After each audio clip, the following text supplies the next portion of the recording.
Eh, Nos quedamos en el inicio de un segundo, perdón, no de un segundo, sino de un tercer problema de elementos sujetos a tensión, y es con el que vamos a continuar. Ya lo habíamos explicado más o menos en la clase pasada.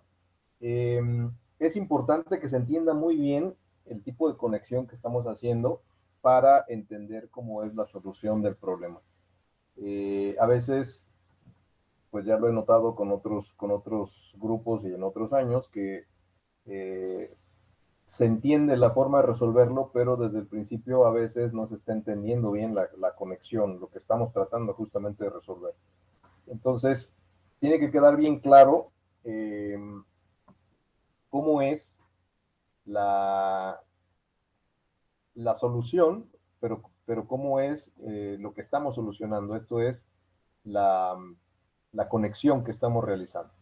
Entonces, explicábamos en la clase de ayer, vamos a iniciar este ejemplo en donde se nos pide determinar las dimensiones de las placas y el número de tornillos para que la conexión de los dos canales que se muestran, estos canales que tienen ya sus dimensiones, que están indicados cuáles son, desarrollen su máxima capacidad. Y vamos a emplear en la conexión tornillos tipo A325 de media pulgada de diámetro, y considerando que el corte de los tornillos se da en la zona roscada, o sea, el plano de corte está en donde está la rosca. Bueno, de nuevo voy a tratar de explicar la conexión para quienes todavía no la han entendido. Se trata de un elemento, no estamos diciendo de qué forma parte el elemento, de qué estructura forma parte, pero evidentemente es el elemento de una estructura, que está resuelto, ese elemento está tensionado y está resuelto con dos perfiles tipo CE, que son canales estándar, así se llaman, que son perfiles laminados. Recuerden que no hay que confundir estos canales con los canales de lámina doblada, son cosas diferentes. Los canales de lámina doblada son hechos con una lámina muy delgadita, tienen forma también de canal, de C, pero además tienen todavía un doblez adicional en los extremos de los patines. Si se acuerdan, los de lámina doblada todavía tienen un doblez por aquí, ¿no? Esos canales de lámina doblada son canales que se utilizan para resolver eh, sistemas estructurales o estructuras que son más ligeras, o sea, con cargas muy bajas. Los canales que estamos usando nosotros aquí son canales estándar, que son canales laminados, perfiles laminados, en donde sus tamaños y sus espesores están pensados para usarlos en soluciones de estructuras con un poco de cargas mayores, ¿no? Con esfuerzos mayores. Bueno, entonces, este elemento que se está resolviendo con los canales, son dos canales los que están formando la sección del elemento, y estos dos canales están espalda con espalda. El corte que tenemos aquí no es de la zona donde los canales están solos. El corte que tenemos aquí ya es el corte donde está la conexión.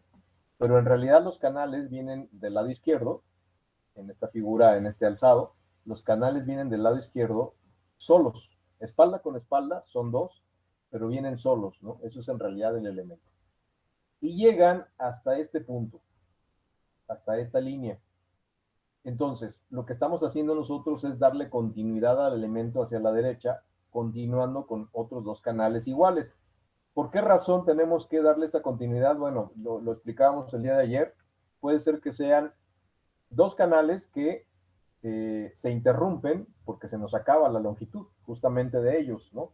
Entonces, si se nos acaba la longitud, bueno, pues tenemos que añadirlos para que continúe. Y esa conexión para añadirlos la estamos haciendo mediante placas y tornillos. Nada más, pues son en la zona donde estamos haciendo la añadidura, digamos, ¿no?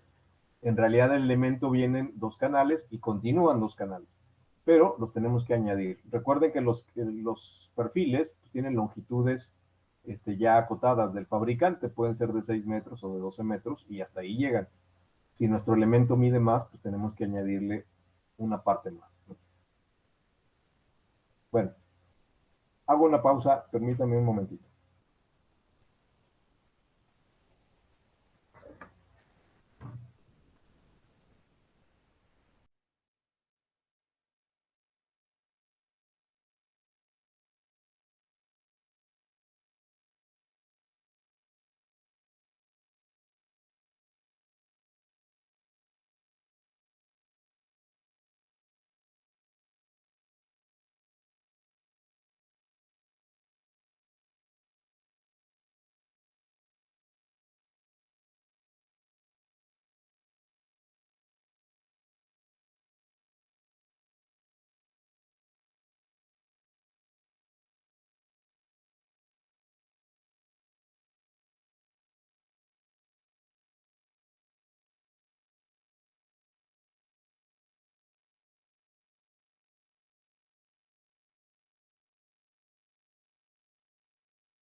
Listo, perdón. Bueno, decíamos entonces que la conexión de este elemento que se interrumpe por alguna razón, generalmente en un caso como este, se interrumpe porque se nos acaba la longitud y tenemos que continuar.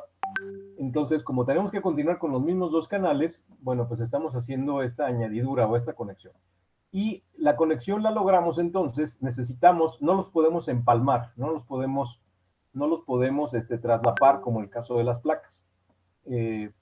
Porque tienen que seguir la misma línea, ¿no? Los dos canales continúan siendo los dos canales en el otro lado, entonces no podemos hacer ese traslape. Y entonces, para no hacerlo, lo que hacemos es conectarlos utilizando elementos de conexión que son elementos secundarios o auxiliares. Y en este caso, esos elementos de conexión auxiliares, pues son las placas, ¿no? Mediante las placas, si nosotros ponemos una placa que va desde aquí hasta acá, pues ya con eso estamos conectando estos dos canales que llegaron hasta aquí nada más y los dos canales que continúan, ¿no? Entonces, con esto estamos logrando la continuidad. Y estamos entonces poniendo una placa en la parte de arriba, otra placa en la parte de abajo y una placa en el centro, en medio de los dos canales. Viéndolo aquí de corte, justamente lo que vemos aquí arriba es la placa que está aquí arriba, que es esta de acá, la placa en los patines de abajo, que es esta placa de acá abajo, y en medio de los dos canales también tenemos una placa, que es esta, y que acá, bueno, no la vemos porque lo estamos viendo de lado, pero estaría aquí atrás, ¿no? Abarcando este espacio. Bueno, las placas están conectándose a los canales mediante tornillos. Tanto la placa del centro como la placa de arriba y de abajo las estamos conectando a los canales mediante tornillos que van en el alma y tornillos que van en los patines, que son estas líneas que están representadas aquí en el corte. Nos dan como dato el paso, que es la separación en el sentido de la carga, paralela a la carga, esta separación de 3 centímetros, tanto entre agujeros como del agujero al borde del canal. 3 centímetros, estos serían iguales, claro, 3 centímetros también. Y si observan, no tenemos la separación de gramil, eso lo vamos a tomar de acuerdo a la recomendación que nos dan en la tabla del manual para los canales, qué separaciones de gramiles recomiendan o cuáles son las mínimas o máximas que nos indican ahí. Bien. Pregunta. ¿Alguien le parece todavía confusa la conexión?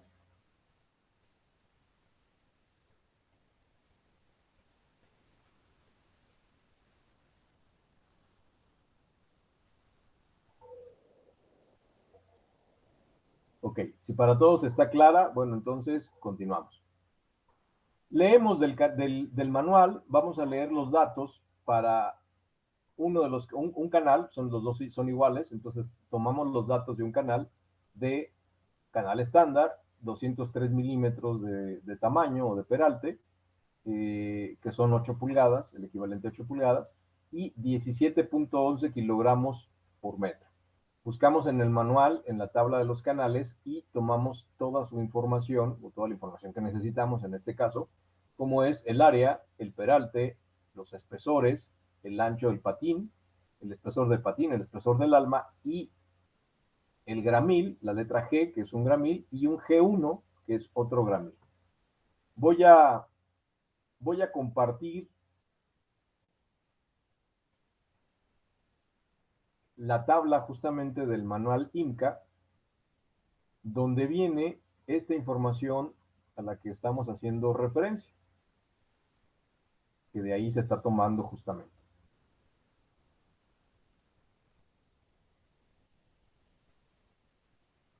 Aquí está la tabla donde están los canales. Aquí está el dibujo justamente de un canal y en donde nos están acotando cuáles son las dimensiones que están acá en las columnas, de donde está toda la información. Y si observan, aquí está la G, que es esta distancia que hay entre el alma y el centro de una de las perforaciones. Lo que nos dicen con esta G es que esta es la distancia máxima a la que podemos hacer la perforación en un patín. No lo podemos hacer más cerca de la orilla. Entonces nos dan esta distancia que sería la distancia máxima. Podemos tomar esa distancia como la distancia para la perforación de los agujeros de los tornillos en nuestro ejemplo, o podríamos tomar una menor, pero no una mayor, ¿no? Y esta letra G, este gramil, que nos recomiendan aquí, bueno, pues aquí está en esta columna. Luego, hay uno que dice G1, que es este de acá, y también es la distancia del centro de la perforación a la parte externa del canal, la parte externa del patín superior, y también lo debemos de considerar nosotros como la distancia máxima de la perforación hacia la orilla. Esta distancia pues puede ser más grande, podemos poner la perforación más hacia el centro del alma y no pasa nada, pero no debemos de ponerla de acuerdo a este valor, no debemos de ponerla más cerca de la orilla que lo que nos indican aquí. Ahora, esas distancias en la tabla pues no son iguales para todos los canales, va variando dependiendo del tamaño del canal. Entonces, nosotros tenemos un canal de 203 milímetros por 17.11 kilos de peso, kilos por metro, o lo que es lo mismo en unidades inglesas, 8 pulgadas por 12 libras por pie de longitud, el peso, ¿no? Aquí está en libras, acá está en kilogramos por metro, aquí está en libras por pie. Y la medida 20 centímetros o 203 milímetros y en pulgadas 8 pulgadas. Este es el canal, este renglón es el que corresponde al canal que nosotros tenemos en el ejemplo. Y de este renglón, bueno, pues tomaríamos los datos, y están tomados los datos de los gramiles. 35 el gramil G y el G1 57 milímetros. Son los datos que estamos tomando para este canal. Nos hace falta el dato, bueno, y aquí está el peralte, el peralte para ese canal, 20.3, está el espesor del alma, 5.6 milímetros, está el ancho del patín, 57 milímetros, está el espesor del patín, 9.9 milímetros, y bueno, más información, que en este caso no la necesitamos, pero bueno, viene la demás información. Y en la página siguiente, continúan los datos de esos mismos canales, buscamos también el canal de 203 por 1711, y en la página siguiente tenemos el área, y tendríamos también los momentos de inercia, los módulos de sección, los radios de giro, etcétera, etcétera, si es que lo necesitáramos, ¿no? En este caso, para este ejemplo, no necesitamos esta información de momento de inercia, ni de módulos de sección, ni de radios de giro, pero si lo necesitáramos, bueno, pues está en la página siguiente, identificando el mismo renglón para el mismo canal. Bueno, pues de esta tabla están tomados justamente los datos que están aquí en el ejemplo.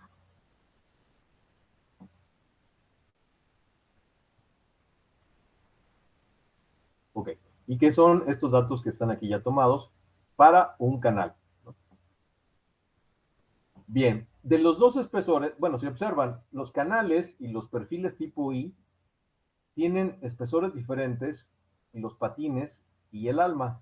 Generalmente el alma de los perfiles laminados es más delgada que los patines. Entonces, tenemos dos espesores, el espesor del patín 9.91 milímetros y el espesor del alma 5.59 milímetros. Necesitamos nosotros calcular un espesor promedio. Hacemos un promedio simple, donde sumamos los dos espesores y lo dividimos entre dos. Y entonces tenemos un espesor promedio de 0.775 centímetros. Estas unidades ya están convertidas a centímetros. Si observan en las tablas, en las tablas de los perfiles, hay algunos datos que están en milímetros y otros que están en centímetros. Cuando ya tomamos la información, pues tratamos de unificar y solamente usar un tipo de unidad para no cometer errores después al sustituir en las fórmulas. Que sustituyamos unas cosas en centímetros, otras cosas en milímetros, porque obviamente nos va a dar mal los resultados. Entonces, bueno, ya aquí, cuando se calcula este espesor promedio, que es la suma de los dos espesores entre dos, bueno, ya están convertidos a centímetros, el 991 ya está como .99, el 559 ya está como .559, que son ya centímetros. Entonces tenemos un espesor promedio de 0.775 centímetros. Bueno, calculamos diámetro de las perforaciones. Para el área neta le sumamos un octavo a la perforación de media pulgada y nos queda de 1,59 centímetros. Y para los cálculos del aplastamiento le vamos a sumar un 16avo y nos queda de 1,43. Estos son los dos datos de diámetros de agujeros que vamos a utilizar para los cálculos. Revisamos las limitaciones. La que más nos interesa, bueno, todas son importantes, pero la que más nos interesa es la limitación de la separación a los extremos de los elementos, en este caso de los perfiles, y que es la distancia que hay de esta perforación a donde termina el perfil para evitar el desgarramiento, y esa es la recomendación que nos dan. Y bueno, es de 2,22 centímetros mínimo, nosotros tenemos 3 centímetros, entonces no hay problema, ¿no? Podemos dejar como está aquí planteado. Bueno, y iniciamos la revisión para determinar cuál es la tensión resistente de los canales, porque lo que resistan los canales, los dos canales juntos, es para lo que para esa carga es para la que vamos a diseñar las placas y el número de tornillos. Lo que nos están pidiendo en el ejemplo es que determinemos de qué dimensiones tienen que ser las placas y cuántos tornillos debemos de colocar para resistir la carga que los canales resistan. Entonces, pues tenemos que empezar por saber cuál es esa carga. Y lo que hacemos es analizar los canales para saber cuánto resiste. Entonces, empezamos por el estado límite de fluencia, que es el área gruesa o total por el FY del acero. Recuerden que el acero es tipo A36, mientras no digamos lo contrario, y su FY es de 2530. El área del canal es 2168, que es un dato que tomamos de la tabla, 2168. El factor de reducción, 0.9. Y aquí aparece un 2. ¿Por qué aparece un 2? Bueno, porque son dos canales, ¿no? Los dos canales están trabajando juntos. Entonces, la carga de los dos canales por el estado límite de fluencia nos da de 98.730 kilogramos, que son 98.7 toneladas. Eso es lo que soportan los dos canales por el estado límite de fluencia. Tenemos que revisar ahora el estado límite de fractura. Ya sabemos que el estado límite de fractura, la tensión resistente, la calculamos con el área efectiva, el esfuerzo último de tensión del acero, un factor de reducción, y bueno, y también lo vamos a multiplicar por 2 porque son dos canales. Bueno, para poder revisar el estado límite de fractura, tenemos que calcular el área neta, el área efectiva de un canal, y para eso necesitamos calcular el ancho neto de la trayectoria de falla que resulte ser la menor. Entonces necesitamos analizar trayectorias de falla. Para simplificarnos la comprensión de cómo se puede romper o por dónde puede fracturarse o fallar un canal, entonces nos lo imaginamos, porque solo es imaginado, nos imaginamos que lo desdoblamos. O sea, que los patines, tanto el patín superior como el patín inferior, lo desdoblamos y lo dejamos como se ve aquí en la figura, para que al verlo de lado, para nosotros sea como si fuera una placa, ¿no? En realidad no lo es, en realidad es el canal y no va a estar desdoblado, ¿no? Pero bueno, nos lo imaginamos así desdoblado para poder observar por dónde se puede romper y por dónde es más factible romperse. Bueno, el ancho que vamos a considerar para el cálculo de estas trayectorias, pues va a ser esta B' que tenemos ahí acotada. Y esa B', pues va a ser la suma del ancho de un patín, más el ancho del otro patín, más el peralte del alma. Pero le vamos a restar, por eso se llama B', le vamos a restar a esa suma, le vamos a restar dos veces el espesor promedio. Ya habíamos explicado esto en alguna clase pasada. ¿Por qué le restamos o por qué nos dicen las normas que le restemos el espesor promedio?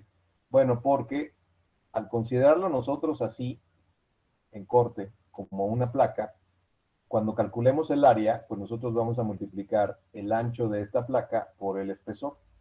Y entonces el ancho por el espesor es como si calculáramos el área de un rectángulo. Sin embargo, si observan, al desdoblarlo, ese rectángulo en realidad le falta material en esta línea en donde lo estamos desdoblando y le falta material también en esta línea donde lo estamos desdoblando acá abajo. Entonces, para compensar esa falta de material en esos dos puntos, porque entonces ya no es el rectángulo completo, y esa multiplicación que estaríamos haciendo de ancho por espesor, que sería el área del rectángulo, pues no sería cierta. Entonces, las normas, el reglamento nos dicen, ok, al ancho que vas a usar, hay que restarle el espesor promedio. Y en este caso dos veces, porque tenemos dos líneas que son estas, dos líneas donde estamos desdoblando, ¿no?, el perfil. Entonces, bueno, la B' va a ser la suma del ancho del patín más la suma del ancho de este otro patín y más el peralte del alma, pero menos dos veces el espesor promedio. Bueno, y aquí tenemos acotados también ya pues las distancias de los agujeros, considerando las recomendaciones que nos hacen en la tabla respecto a las distancias a las que tenemos que poner esas perforaciones, que serían las ideales, ¿no?, para el canal. Y con eso, bueno, pues también tenemos distribuidos ya la posición de los agujeros que van aquí en el centro, en el alma, de estos 5 agujeros que van aquí. Los estamos, estos del extremo, pues estamos considerando la distancia que nos indica en la tabla hasta la línea de doblez en este caso, que sería hasta donde está el patín. Y el del centro, bueno, simplemente lo estamos poniendo en el centro. Entonces nos quedan 4,45 y 4,45 la distancia entre este agujero y este del centro, entre este y entre este y este del centro. Nos quedan 4,45 centímetros de distancia.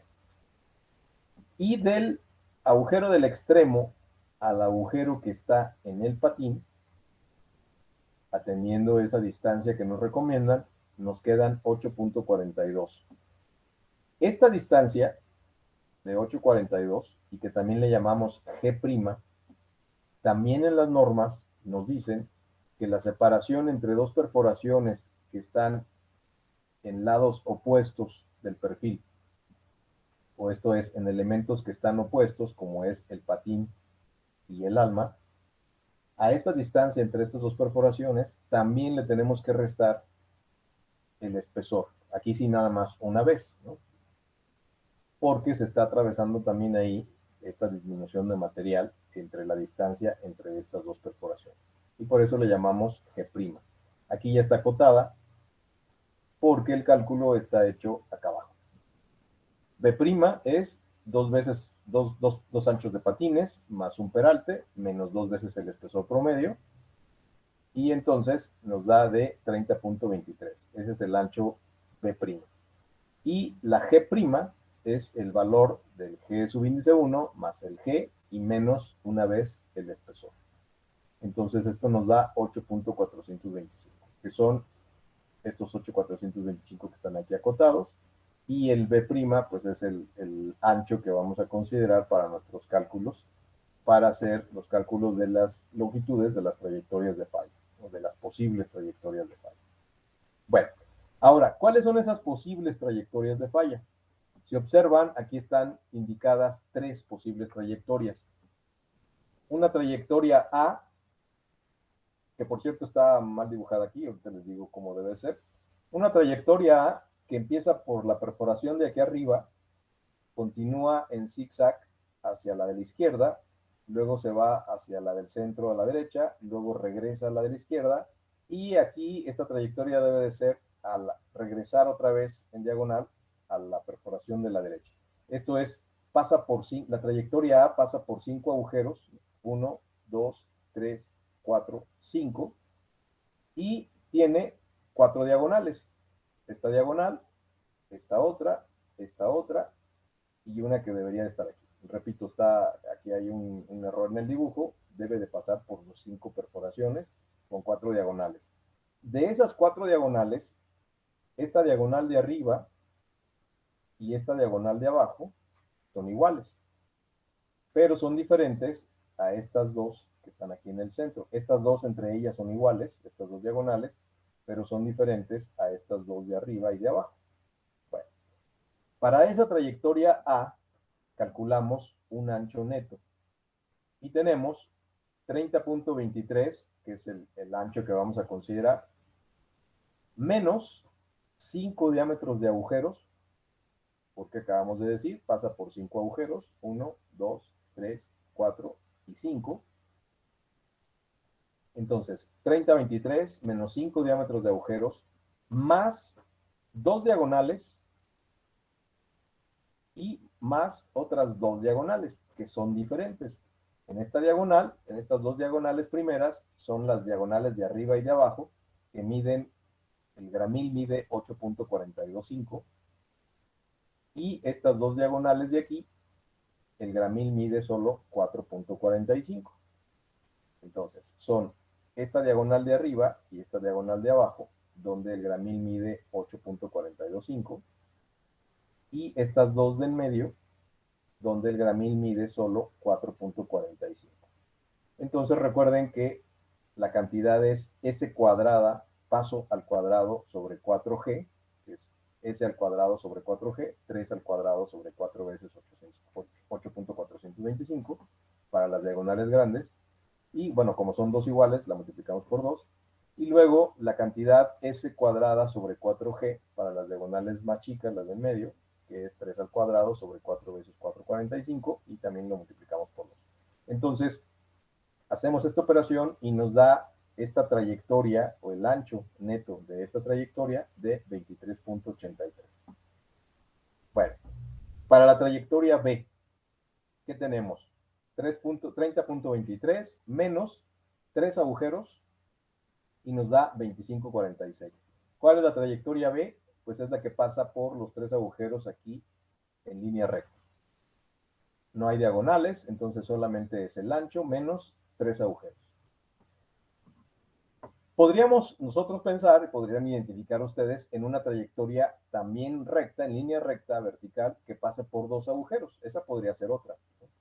Pero ya desde que tenemos una que pasa por 3, pues va a ser obvio que esta va a ser menor que la que pasa por 2. Entonces, por eso ya ni siquiera la consideramos, ¿sí?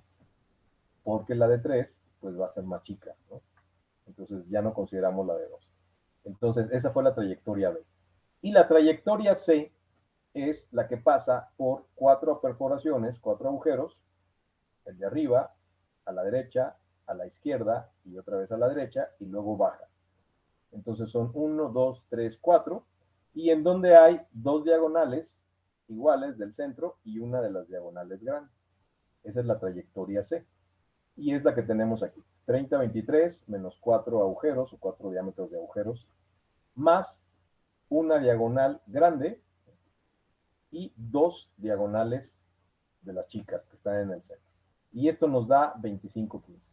Entonces tenemos para la trayectoria A, o la posible trayectoria de falla A, 23.83, para la trayectoria B, 25.46, y para la trayectoria C, 25.15. Nos quedamos con la trayectoria que nos da la menor longitud, porque entonces por ahí es por donde se rompería en caso de llevarlo hasta la falla, ¿no? Y es esta, la A de 23.83. Con este ancho, entonces, vamos a calcular el área neta. Vamos a multiplicar el ancho por el espesor, y esa área neta nos va a dar de 17.41. No le hagan mucho caso, bueno, aquí dice área neta igual a ancho neto por espesor, y después tiene aquí una como explicación de dónde sale el área neta. No le hagan mucho caso a esto para que no se hagan bolas, pero finalmente lo que estamos haciendo aquí, bueno, pues es multiplicar el área neta por el espesor, ¿no? Y nos da de 17.41 centímetros cuadrados. Bien, como todas las partes del canal están conectadas, ¿cuáles son las partes del canal? Bueno, pues el alma y los patines. Todos están conectados con tornillos. Entonces, aquí no se presenta el fenómeno del retraso por cortante, y por lo tanto no tenemos que hacer una disminución por el retraso por cortante. Si se acuerdan, cuando eso sucede que solo un elemento, o no todos los elementos de una sección laminada, de un perfil laminado, están conectados, sí sucede el fenómeno de retraso por cortante y lo consideramos calculando un factor que identificamos con la letra U mayúscula. Se acordarán que, bueno, ya lo hicimos en uno de los ejemplos pasados. En este caso, todas las partes del canal están conectadas. Esto es, el alma está conectada con tornillos y los dos patines están conectados con tornillos. Entonces, aquí no se presenta el retraso por cortante. Y si este es el caso, entonces no hay disminución. No tenemos que calcular el factor U. Y no disminuimos el área neta. Entonces, los 1741 de área neta los tomamos como el área efectiva. 1741, sin reducción. Con esta entonces, con esta área efectiva, podemos ya calcular la tensión resistente por límite de estado límite de fractura. 0.75 es el factor de reducción, 1741 el área neta y 4080 que es el factor, perdón, el esfuerzo último de la tensión de la 0 a 36 y lo estamos multiplicando por 2 porque son dos canales. Toda esta área neta y el análisis que hicimos de sus trayectorias de falla, bueno, son solo para un canal. Evidentemente, el otro canal pues se falla por el mismo lugar, ¿no? Entonces, pues nada más analizamos uno. Y cuando calculamos su tensión resistente, pues tenemos que multiplicar por 2 porque son dos canales. Entonces, por tensión, la tensión resistente por el estado límite de fractura nos resulta de 106.549 kilogramos, 106.5 toneladas. Por el estado límite de falla, los dos canales resisten 98 toneladas, 98.7, y por el estado límite de fractura resisten 106.5. Nos quedamos con la menor de las dos. Entonces, la tensión que le podemos aplicar a los canales, o sea, su máxima tensión que pueden desarrollar es de 98.7. ¿No? No pueden desarrollar más, porque si le ponemos más carga, pues cuando lleguen a 98 se rompen, ¿no? Entonces, nos quedamos con la menor y esa es la que decimos que es la que le podemos aplicar a la conexión, 98.7. Ok. Entonces, bueno, este es el primer paso, saber cuál es esa tensión máxima que le vamos a poder aplicar. Y lo que sigue es lo que nos están pidiendo en el enunciado. Calcule o diseñe las placas y el número de tornillos para soportar la máxima tensión o la máxima capacidad de tensión de los canales. Ya encontramos que la máxima capacidad de tensión de los canales es 98.7 toneladas. Bueno, pues para esa tensión es para la que vamos a diseñar las placas y los tornillos. Empezamos con los tornillos. La resistencia de un tornillo que trabaja a corte simple, pues es el área del tornillo por el esfuerzo de cortante de ese tornillo por un factor de reducción. ¿Qué área tiene el tornillo de media pulgada? Bueno, pues tiene un área de 1.27 centímetros cuadrados. Ese es el área de una sección redonda que tiene diámetro de media pulgada. Nos da 1.27 centímetros cuadrados. Aquí también siempre les aclaro y que se acuerden que el 1.27 coincide con el tamaño del diámetro también. Es la única medida en pulgadas que coincide el diámetro con el mismo número, pero en centímetros cuadrados de área, ¿no? Esto es media pulgada en centímetros, es 1.27. Y el área de un acero redondo de media pulgada, de 1.27 de diámetro, es también 1.27, pero centímetros cuadrados, ¿no? Es la única de todas las medidas que coincide en su número. Bueno, entonces lo que estamos multiplicando aquí es área, ¿no? Centímetros cuadrados. Y la resistencia al cortante del tornillo, 3.375. ¿Por qué no usamos 4.200 como en los ejemplos pasados? Bueno, aquí estamos usando menos porque desde el principio nos dice el enunciado que consideremos que el cortante en el tornillo está sucediendo en donde está la rosca. Y cuando sucede el plano de corte en donde está la rosca, pues la resistencia es menor. Entonces usamos un esfuerzo de resistencia al cortante de 3.375. Bueno, entonces esto nos da 3.215 kilogramos. Esto es lo que resiste un área de corte simple de un tornillo. ¿Cuántas áreas de cortante de tornillo necesitamos para soportar las 98 toneladas?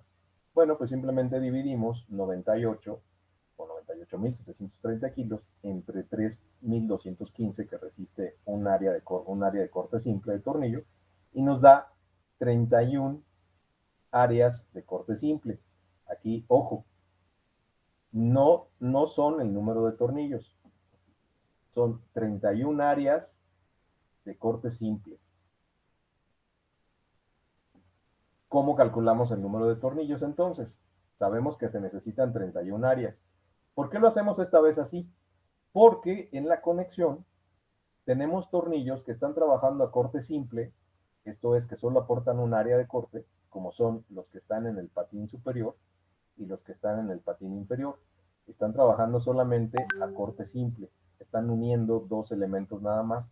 Entonces, entre los dos elementos, pues se da nada más un corte, ¿no? Un corte simple.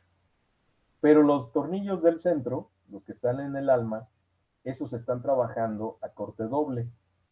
Esto es, cada tornillo está aportando dos áreas de corte, dos áreas resistentes de cortante, ¿no?